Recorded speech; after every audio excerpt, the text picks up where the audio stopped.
जो अपने बल का विस्मरण किए होगा, जिसको अपना बल याद नहीं होगा, वही मेरे बल का परिचय दे सकता है, सब लोग। इसलिए यही केवल समर्थ है मेरा संदेशा पहुंचाने का। हनुमान जी ने कहा, प्रभु मेरे की वेदना को कैसे सुना सकते हैं, क्योंकि जो मेरे वेदना में कभी पड़ा ही न हो, वो तो अखंड ब्रह्मचारी है, विवाह ही नहीं किया, और जिसने विवाह नहीं किया वो मेरे के झंझट में पड़ा ही नहीं कभी जीवन में, तो मेरे का झंझट को जाने कैसे दो। मेरे का झंझट, दुख और सुख की वेदना तो वही जानता है जो गृहस्थी के चक्कर में पड़ चुका है, और जिसने विवाह ही नहीं किया है, गृहस्थी के झंझट में कभी पड़ा ही न हो, वो भला विरह की बात कैसे सुनाएगा। श्री हनुमान राम जी ने कहा, लक्ष्मण बात तो तुम्हारी बिल्कुल ठीक है, लेकिन असली संदेश वाहक यही हो सकते हैं, क्योंकि जो खुद के विरह में, जो अपने विरह में परेशान होगा, वो मेरे विरह का परिचय नहीं समझ सकता। जो खुद विरही होगा वो तो अपनी ही सुनाएगा, मेरी सुनो बहन, वो मेरी कब सुनाएगा। इसलिए असली संदेश वाहक यही हो सकते हैं, बल और विरह का ठीक से परिचय यही दे सकते हैं, केवल कोई दूसरा नहीं दे सकता। इसलिए श्री हनुमान जी से राम जी कहते हैं, हनुमान मेरे बल और विरह का परिचय देकर के जानकी जी को आना, कहे बल और विरह थे दुख आए। अब श्री हनुमान जी ने राम जी को प्रणाम किया और सभी भाई बंधुओं को साथ में लेकर के जानकी जी को कहा घूमते घूम रहे हैं, कहा घूमने के लिए गए हैं, कहा वन।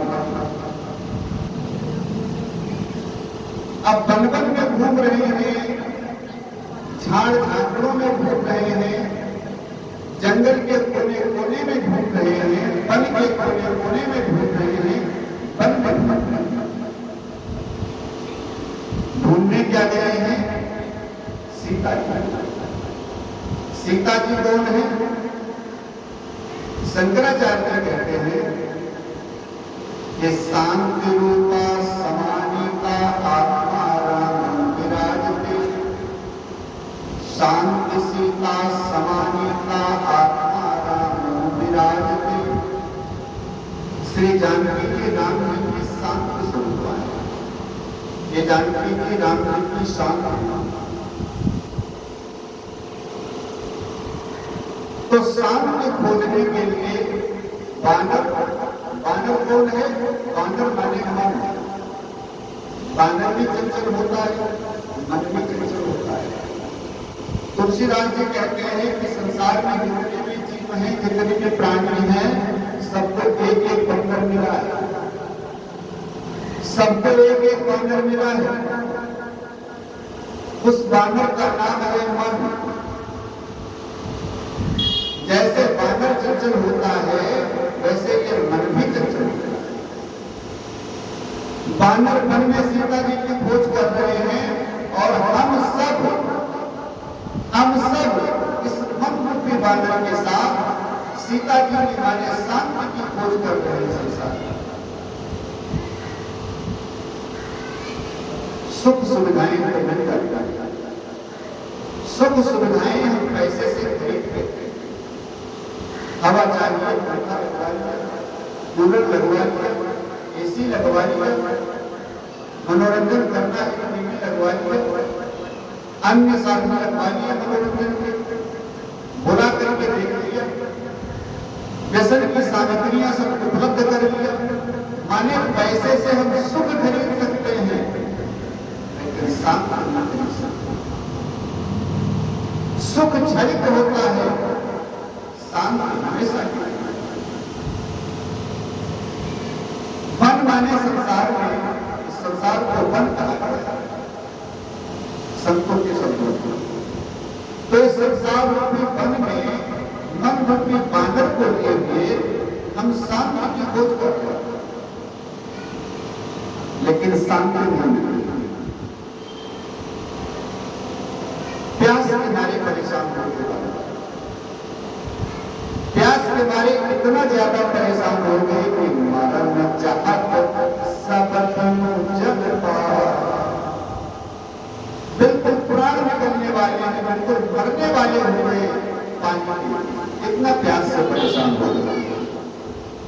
अच्छा, ये मन भी शांति खोजते खोजते अशांति की प्यास से परेशान हो जाता है। इतना ज्यादा प्यास से परेशान हो जाता है कि छटपटा करता है। तुलसीदास जी ने रामचंद्र मानस में बड़ा सुंदर भाव कहते हैं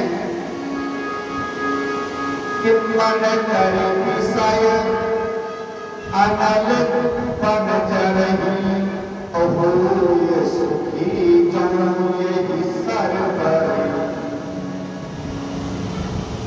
मन करी विषय, करी माने हाथी, मन रूपी हाथी विषय रूपी अग्नि में, संसार के जंगल में विषय रूपी अग्नि लगी हुई है, विषय रूपी आग लगी हुई है। जिस विषय रूपी आग में ये मन रूपी हाथी जल रहा है। अच्छा, जंगल में आग लगी हो, हाथी बिल्कुल जलने वाला हो, हाथी भाग रहा है, उसे कहीं शांति नहीं मिल रही है, आग से बचने का साधन ढूंढ रहा है। तब तक देखा सामने तालाब भरा, हाथी उस तालाब के अंदर प्रवेश कर गया और तालाब के बीचों बीच में जाकर के बैठ गया आराम से। फिर तो शांत हो गया, अब ये मेरा आग कुछ नहीं बिगाड़ सकती है, क्योंकि तालाब के अंदर बैठा, पानी के अंदर बैठा। ऐसे ये मन भी विषय रूपी अग्नि में जल रहा है, छटपटा रहा है, भाग रहा है शांति के लिए, इस विषय रूपी आग से बचने के लिए भाग रहा है। शांति कहाँ मिलती है? सरोवर में शांति मिलती है, तालाब के जल में शांति मिलती है हाथी को। ऐसे मन रूपी हाथी को भी सरोवर में, तालाब के जल में ही शांति मिलती है। वो तालाब का जल क्या है? कहा सत्संग, परमात्मा का भजन, परमात्मा का नाम, परमात्मा का सानिध्य, उनका ध्यान। जब इस जल में जाकर के व्यक्ति बैठ जाता है, इस सरोवर में जाकर के बैठ जाता है आराम से व्यक्ति, तो फिर वो शांत हो जाता है। अब ये विषय के लिए मेरा कुछ नहीं हुआ। ऐसे ही बानर शांति के लिए, जानकी को खोजने के लिए वन में घूम रहे हैं, प्यास से इतना ज्यादा परेशान हो गए कि प्राण निकल रहे हैं, मरने वाले हैं। ये मन भी, मन रूपी बंदर भी शांति खोजने के लिए वन में घूम रहा है, जगह में घूम रहा है, लेकिन शांति नहीं। शांति मिलती कहां? आए इस प्रसंग में और श्री हनुमान जी की कथा के प्रसंग में जीवन से उपयोगी ऐसी कोई बात नहीं है जो न हो, न शांति मिलती। हनुमान जी ने देखा कि सब परेशान है, मरने वाले लोग, प्यास नहीं, इन लोगों को पानी मिलेगा और जंगल में कहीं दूर दूर तक पानी दिखाई नहीं पड़ रहा।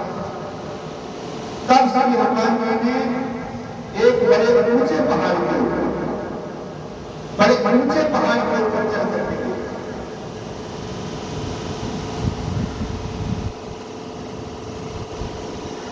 और पहाड़ के ऊपर से देखा तो क्या देखा? एक विशाल गुफा बनी हुई है और उस गुफा के अंदर से अनेक पक्षी बढ़िया तृप्त होकर के बाहर निकल रहे हैं। कुछ प्रवेश कर रहे हैं जो अतृप्त हैं, जो प्यासे हैं, वो अंदर प्रवेश कर रहे हैं और वही पक्षी पानी पी करके अंदर से तृप्त होकर के बाहर निकल रहे हैं। श्री हनुमान जी समझ गए इस गुफा के अंदर ही तृप्ति है, यहाँ तृप्ति नहीं है, यहाँ तृप्ति नहीं है। ये गुफा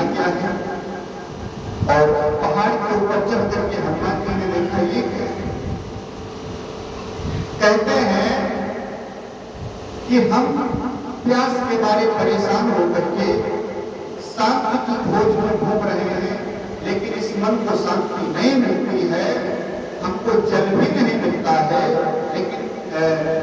लेकिन मिलता कैसे है? कैसे जो विचार के पहाड़ के ऊपर, जो विचार के द्वारा ऊंचे शिखर के ऊपर बैठे हुए हैं, माने जो साधना समाज के द्वारा उस सीमा के ऊंचे पहाड़ तक पहुंच चुके हैं, उन सद्गुरु और उन संत की शरण में जाने से, क्योंकि उनकी दृष्टि वहां पर पहुंच जाती है जहां तृप्ति मिल सकती है, जहां जल मिल सकता है, वहां तक उनकी दृष्टि पहुंच जाती है। जैसे हनुमान जी ने देखा तो श्री हनुमान जी समझ गए कि किसी के अंदर जाने से ही तृप्ति मिलेगी, तो श्री हनुमान जी समस्त भालू बंधुओं को लेकर गुफा के पास आए। अंगद श्री बंधुओं के राजा हनुमान जी ने अंगद से कहा, महाराज, अंगद से कहा तो इस गुफा के अंदर प्रवेश करो। अंगद ने कहा नहीं, क्यों नहीं जा सकता? क्योंकि गुफा हमारे कुल की कीर्ति थी। इस गुफा के चक्कर में हमारे चाचा जी और पिताजी आपस में लड़े, बाली और सुंदरी, भाई भाई का आपस में विरोध केवल गुफा के चक्कर में होता है। इसलिए गुफा हमारे कुल के लिए हम नहीं जाएंगे, गुफा से हमको बहुत करता है। और मानने का ठीक है, मैं चलता हूं। सद्गुरु के सानिध्य में सद्गुरु आगे आगे चलता है, सद्गुरु मार्ग बताता है, तब अंतर्मुखता की गुफा में हम जाकर के तृप्ति को प्राप्त होते हैं। ये गुफा क्या है? कहा अंतर्मुखता की गुफा। बाहर तृप्ति है ही नहीं, बाहर कितना भी खोज करते रहो, बाहर तृप्ति नहीं है, बाहर तो केवल चाह पैदा होती है, बस बाहर चाह पैदा होती है। देखो, तीन बातें, चाह पैदा हो और चाह पूरी हो जाए, चाह पूरी न हो तो ये मेरी चाह नहीं पूरी हो पाई, चाह पूरी न हो तो और चाह पूरी हो जाए तो वाह। अब वाह कहने में शब्द तो बड़ा सुंदर है, लेकिन वाह टिकाऊ नहीं है, ज्यादा टिकता नहीं। वाह को थोड़ा उल्टा करके देखो तो वाह को उल्टा करोगे तो होगा हवा। जैसे हवा टिकाऊ नहीं है, तुम यहाँ बह रही है, हवा थोड़ी देर में वहां पहुंच गई, जैसे हवा टिकाऊ नहीं है वैसे वाह टिकाऊ नहीं है। इसलिए यहाँ शिक्षा देते हैं, बोलिए सच्चिदानंद भगवान की जय। श्री राम जय राम जय जय राम, बोलो श्री राम जय राम, श्री राम जय राम जय जय राम, बोलो श्री राम जय राम जय जय, बोलिए श्री सीताराम भगवान की जय हो। एक संत से एक आदमी था, उस आदमी ने संत से कहा, महाराज,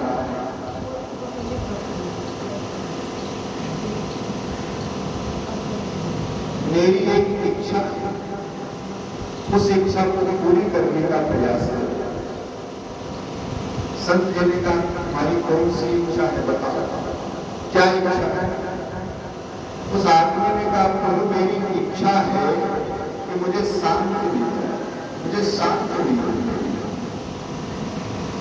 संत जी ने कहा, इसका केवल एक ही उपाय है। क्या उपाय है महाराज? इच्छा तुम्हारी है कि शांति नहीं मिल रही, शांति मिले। और शांति कैसे मिलेगी? इच्छा को शांत करो, इच्छा को शांत कर लो, शांति मिल जाए। इच्छा ही नहीं है।